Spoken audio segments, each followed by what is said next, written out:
Оқушылар, бүгінгі көңіл-күйіңіз қалай? Жақсы.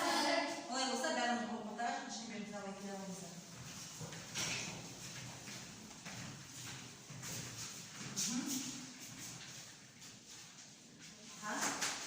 Айтайық аударыңыз.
Адамның көркі жіберек деген сөзді оқушылар жалпы адам не істейді?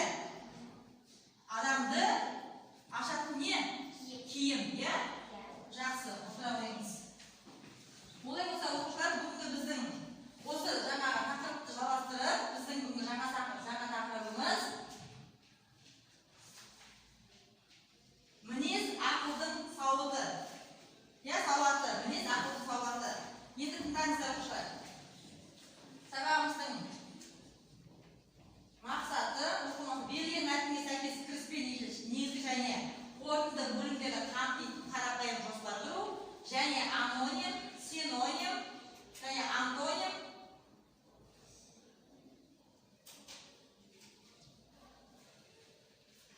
көркемдік ерекшелігіне сай қолдану.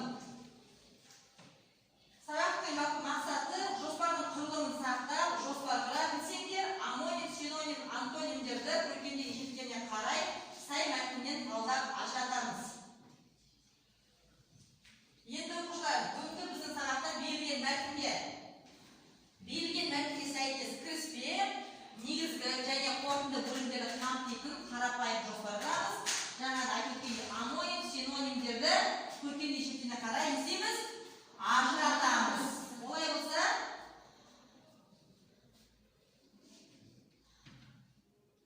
жалпы адам бойындағы жаман қасиеттер не істейді екен?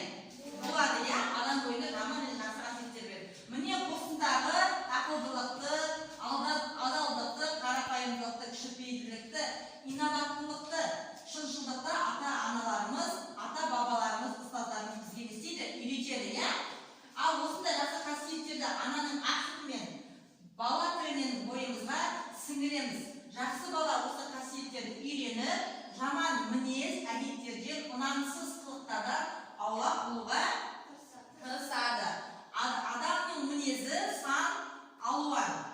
Бұл адамның іс-әрекетіне